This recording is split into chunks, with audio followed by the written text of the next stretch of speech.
to welcome you to our athlete briefing for the Winter Run Challenge here in 2025.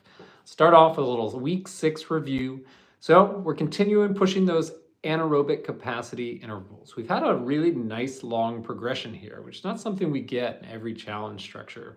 And when we get that nice long progression, you should start to really see the kind of benefit and the energy zone training start to pay off right now, about 7 weeks into the training cycle. So hopefully these things are starting to feel, not only a little bit better than week 1, but starting to feel relatively strong and comfortable as we go through here week to week.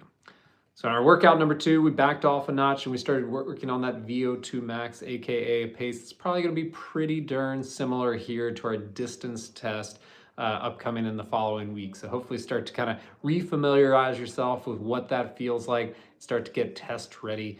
And of course, for every week, we're going to finish up the week with our endurance run, because at the end of the day, certainly a 20-minute all-out test is a strong endurance effort. So that's always going to be one of our most important sessions of the week, is that easy pace long run. Of course, as we come to the end of this challenge, you need to keep getting into that website, checking that box, chasing that 100% completion percentage. It is an absolute badge of honor to finish these things with a 100%. So definitely keep chasing it, keep checking those boxes. A little bit of housekeeping for anyone that's going to be in New York City or the greater New York City area on the weekend of New York City Half.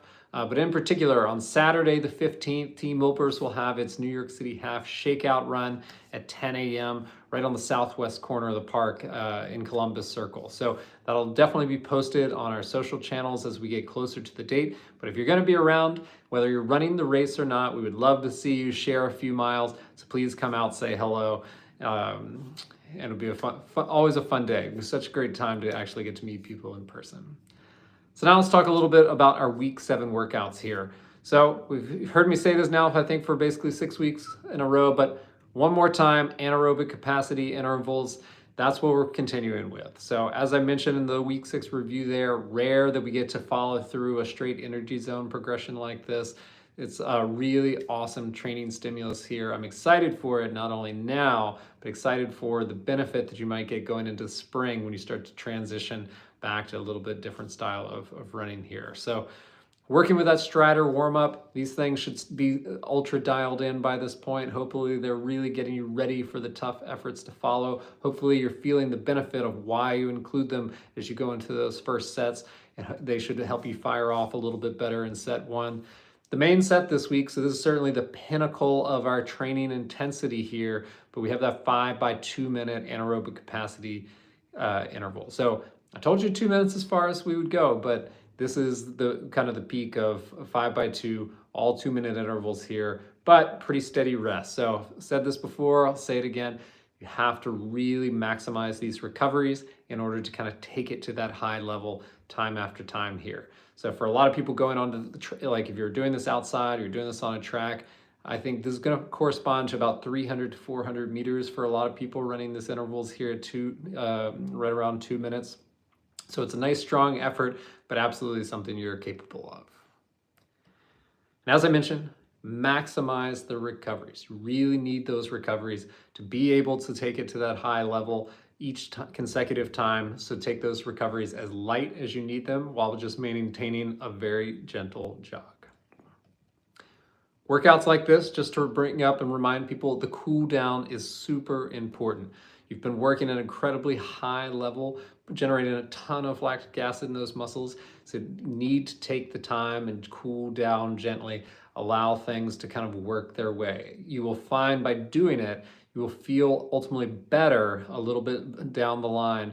You'll be fresher, you'll recover better. So make sure to include that cool down. Feel free as well to extend that cool down to be a little bit longer than listed on the workout. Run number 2, VO2 max run here. So this is an expansion of the week 6 workout, continuing to get ready for that 20-minute distance test coming in week 8. So start with that 3 by 3 minute at VO2 max.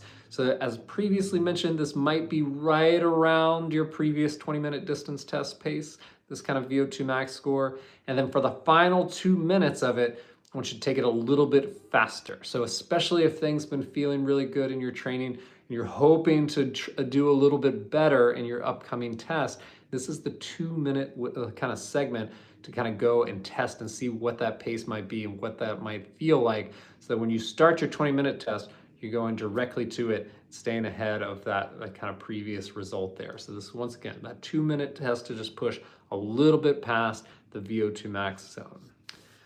Also, an opportunity to just kind of finish hard. I love finishing workouts hard. You may or may not have noticed, but a lot of times I'll build up the workout so that the last interval is the hardest. I think it's a great mental way to walk away from the workout, knowing that you finish strong. Certainly want that, once again, to be the way that you feel in your 20-minute test, that you're finishing it really strong, walking away, hands held high. So should be a fun workout, should go by really quickly the way that's kind of engaging. The recoveries are lengthy so that you can once again get back and take it to that strong VO2 max run in the next set.